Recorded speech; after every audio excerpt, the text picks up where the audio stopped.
Assalomu alaykum, hurmatli televizor ko'rguvchilar. Yaxshimsizlar? Dunyo Uyg'ur qurultiyi Tor televiziyasining kunlik xabarlar programmasiga hammanglar xush kelibsizlar. Men riyosatchi Iftixor Abdurashid. Bugun dushanba. Hurmatli ko'rmanlar, tövəndə diqqətinizlər kunlik xabarlar programmamızning tafsilotida bo'lsin.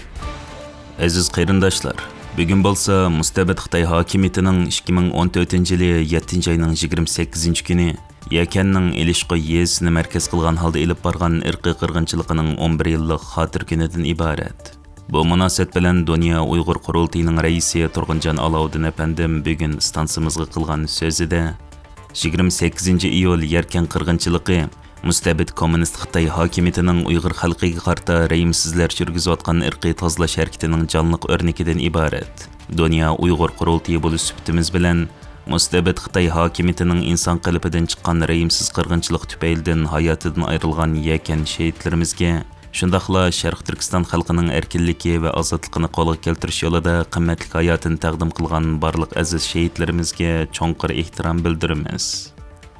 Mustabid Xitoy hokimiyatining zindonlarida, jazo lagerlarida va majburiy yeksilish maydonlarida azob oqibat chekayotgan millionlagan xalqimizga Allohdan esenlik tilaymiz deb ko'rsatdi. Gerçi Xitoy hukumatı 28-iyul Yakan qirg'inchiligining tafsilotini dunyo jamoatchilikdan yushirishga tirishib kelgan bo'lsa-mu, ammo ba'zi chet el matbuotlarida va Sharq Turkistondan kelgan bevosita uchurlarda ko'rsatilishicha, shu qatimqi voqeada taxminan 3000 va 5000 atrofida Uyg'urning Xitoy jallodlari tarafidan rayimsizlar chiqarib tashlanganligi qayd qilinmoqda. Erkin Osiyo radiosining ayni vaqtdagi xabaridami Yakan Ilishqi yezisining faqat 3 kentida 3000 dan ortiq kishi qirib etilgan. Ilishqining 14, 15 va 16 kentlari xaritadan tamoman o'chirilgan.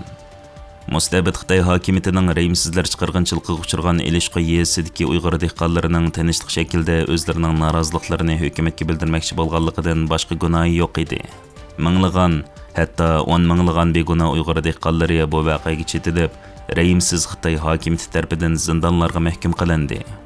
Dunyo Uyg'ur qurultiyi bugun 28-iyul Yakan Ilishqi qirg'inchiligining 11 yillik munosabati bilan inglizcha bayonot e'lon qilib, Xitoy hukumatidan Yakan Ilishqi qirg'inchiligida hayotidan ayrilgan va g'oyib bo'lgan Uyg'urlarning haqiqiy ahvoli haqida ularning oila tavobatlariga va Uyg'ur ommasiga aniq ma'lumot va hisob berishni talab qilish bilan birga, Uyg'ur irqiy qirg'inchiligining hozirma ham shiddat bilan davom qilayotganligini, bu xil vahshiylikni to'sib qilish uchun xalqaro jamoatchilikning o'rtaq holda jiddiy harakat ko'rsatishning to'limi ta'xirsizligini ta'kidlab o'tdi.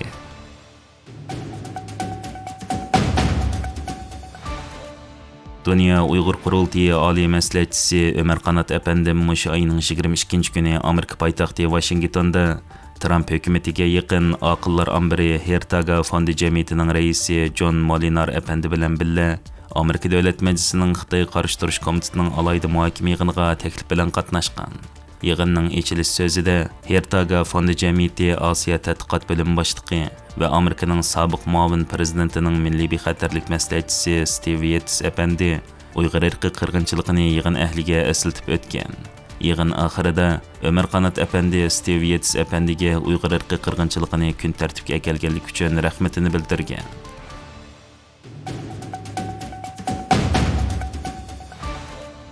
Dunyo Uyg'ur qurultiyi ijroiya komitetining raisi Roshan Abbas boshchiligidagi qurultay hay'atining Tayvandagi bir haftalik faoliyati oxirlashdi.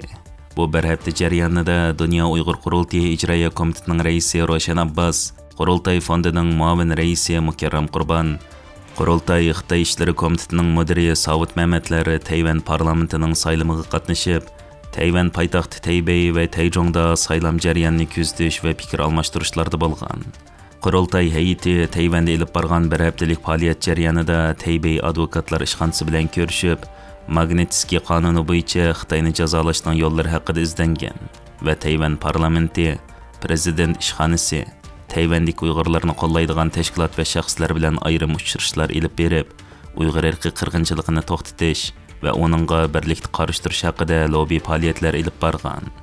Bu munosabat bilan stansimizning ziyoratini qabul qilgan Savut Mehmet apandi munolarni dedi. Hammamiz bilgandek 26-iyul Tayvanda Riko deb atiladigan bir saylam o'tkazildi. Bu saylam bo'lsa, xalq tarafdan layoqatsiz deb qaralgan 24 nafar Gomindangning parlament a'zosininki vazifasini to'xtatish bir saylam bo'lgan bo'ldi. Bu saylamga Dunyo Uyg'ur qurultayininki ijroiy komitetininki raisi Rushan Abbas xonim va fondininki muavin raisi Mukarram Qurbon xonim va men taklifga binoan Tayvanga kelib bu saylamni ko'rdik. 22-yillardan boshlab Taybey va Tayjongda bir yurish faoliyatlar bo'ldi. Taybeyda bo'lsa kishilik huquq tashkilotlari bilan ko'rishgandan sirt Tayvan hukumati, Tayvan parlamenti va Tayvanninki Demokrat fondi degan organlarda faoliyatlar bo'ldi. Rushan raisimiz Uyg'urlarning ko'n do'sti, parlament a'zosi Wang Dingyu apandim va Demokrat fondininki mas'ul xodimi Chen Muming apandimlar bilan ko'rishib Uyg'urlarning salimini yetkazgan bo'ldi. Tayjongda bo'lsa kishilik huquq tashkilotlari bilan ko'rishgandan sirt Tayjongda yashayotgan Urkash davlat apandim va Urkash apandimninki bolasi Toshkent bilan ko'rishib Tayvandagi Uyg'ur da'vosi to'g'risida fikr almashtirdik. Saylamning oldingi kuni, ya'ni 25-yillar biz Gomindangchilar va mush saylamni taklif qilgan xalq tashkiloti ikkili tarafninki saylam faoliyatlarini ko'rdik.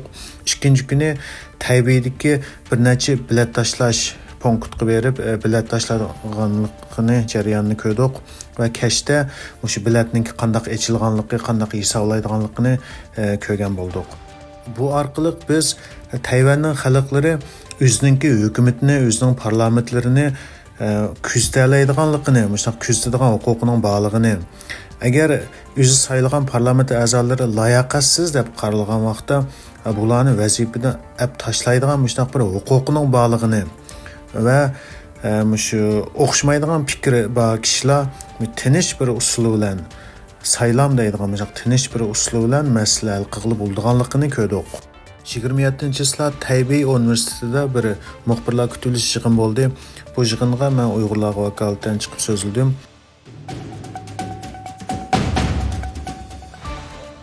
O'zbekiston Uyg'ur ansamblining atoqli san'atkori, muqam tadqiqotchisi Tug'liq Ro'za apandi vafot bo'ldi.